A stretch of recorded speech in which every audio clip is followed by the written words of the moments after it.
na Matayo igice cya 6 umurongo wa 10. Abantu banzi cyane ntabwo ndagusoma hanini ariko twese tukagerageza kuzamukiriza.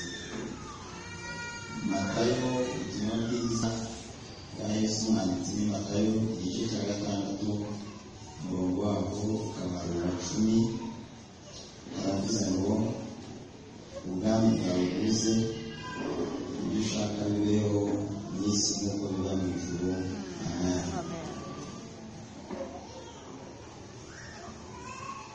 Aravuze ngo ubwami bwawe buze, ibyo ushaka bibeho mu isi nk'uko biba mu ijuru.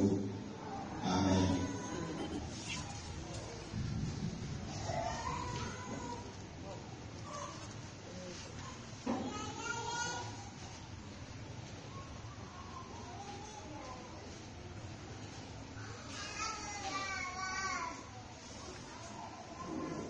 Hanyuma Imana ikize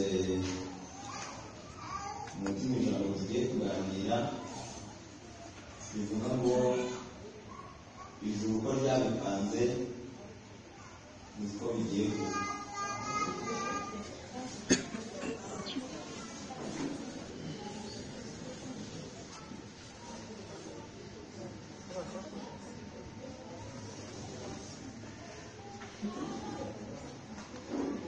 Ijambo Imana ishyize ku mutima riravuga ngo ijuru uko ryabipanze niko bigiye kuba.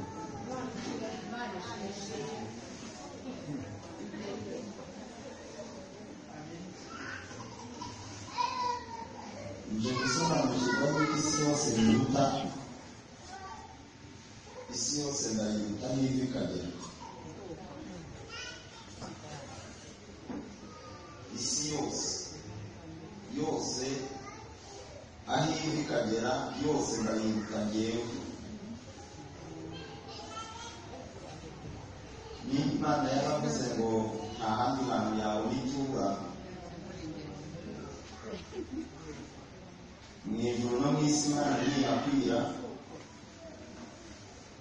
Ufashe nk'ikirenge cy'Imana n'urugero ntanze ugateranya insengero zose zigize kino gihugu, ntabwo ikirenge kimwe cyayo cyakwiramo.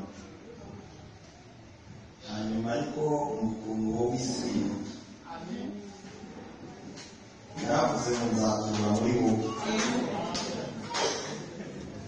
Nimara gutura muri wowe, nijya ngendera no kugenda sinzajya nsohoka, nzajya ngendera muri wowe.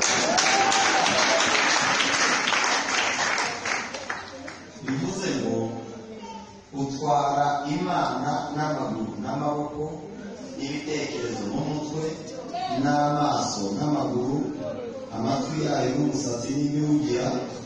Hanyuma rero urumva ko uri umuntu udasanzwe. Nagira ngo niba nawe wumva isi yose uyihuta wikomera amashyi.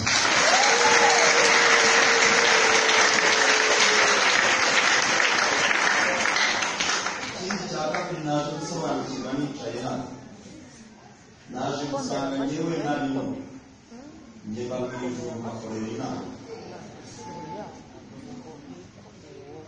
Kenshi na kenshi ahantu urakorera sinarara.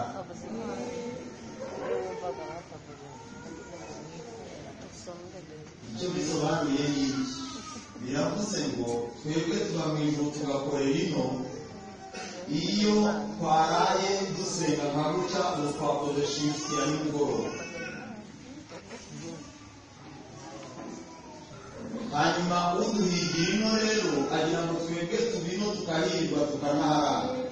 Ariko umwanditsi yaravuze ngo hari igihe tuzirirwa mu isi ariko ntituyirare, kandi hari igihe tuzarara mu isi ubwo tuzaba twakoza mu ijoro, ariko ku manywa tujye kuruhuka.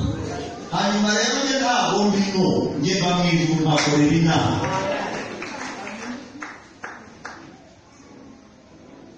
Uko ijuru ryabipanze niko bigiye kuba.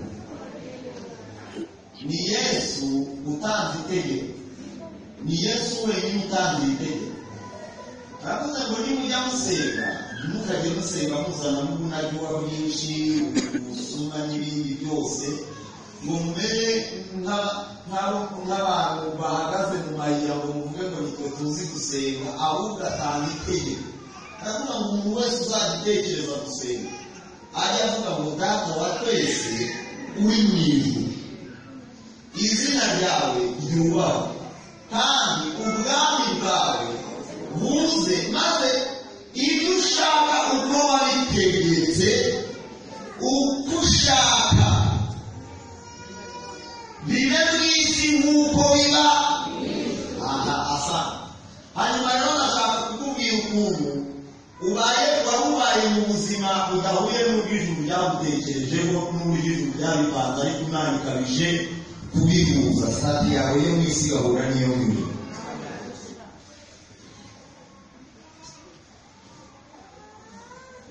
igihe kimwe twigeze twajya ahantu bita Ikibungo tujya kwigisha ari nimugoroba, umuntu twari turi kumwe arabwiriza ariko baramusanga baramubwira ngo ntiwibeshe uvuga izina umurozi. atese kubera iki? aho bita Isake muri Rukumberi. aravuga atese kubera iki? ntabwo. bahita bamubwira ngo impamvu tubikubujije ni uko n'abadiyakoni bahanye imbere ureba abantu nabo ni bo gusa.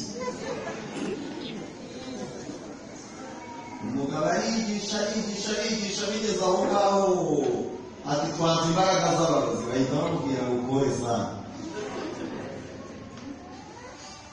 ateze kubera iki? bahita banyegera barambwira ati wowe rero biramucitse, wowe nirize kumucika. maze rero ikintu nkundira Imana iravuga mu bintu bigera kuri birindwi Imana ikorera umuntu umaze kwakira Kristo nk'umwami n'umukiza utangiye urugendo vuba. ikintu cya mbere ibanza kumukorera, ibanza kuvugana nawe, hanyuma ikamubwira ngo iyi nzira ugiye kugenda si inzira yoroshye, ariko ikamubwira ngo nubwo itoroshye uhumure, ngo wowe twashe ukuboko kw'iburyo nzakugenda ahataringaniye ngiye gute. uri bunyikirize Imana imwikirize, tugire gutya. haleluya. ntabwo nkunda guteresha haleluya nyinshi, ariko ndumva hari ibintu birimo biragenda biza, kandi ijuru rigiye guhuza sitati yawe. hanyuma barambwira ngo wowe ntugerageze kuvuga izina umurozi. ahantu bari bicaye ariko abaririmbyi barinze neza ngo shinga Yesu umucunguzi, ngo ariko shinga nawe Mana yamutanze, ngo ariko shinga nawe Mwuka Wera wabizeho. hanyuma aho nari bicaye Umwuka Wera araza arambwira ngo ahubwo wowe uze kuba ari byo wigisha ahubwo. hanyuma bahutse bampaye mikorofone, nahagutse mvuga ngo hejuru y'imbaraga z'abarozi, hejuru y'imbaraga z'abakorikori, hejuru y'imbaraga z'abarangi, ibigendera mu kirere no ku butaka, ibyongerano n'amahembe, nyabingi n'ibitegano, ubutabikano n'ibitandukano, hejuru y'izo mbaraga zose hari imbaraga z'Imana. abarozaho batatu bikubita hasi mu iterero. turi abantu badasanzwe, yemerewe ubwirire uwo muntu ntabwo usaza.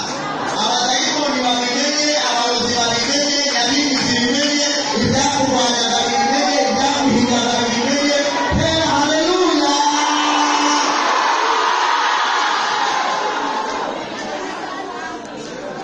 ntabwo usanzwe ntubifuze.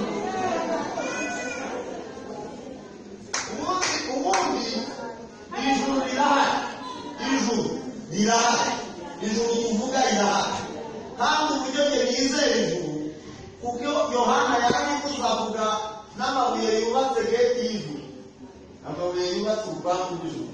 Yohana yarayavuze.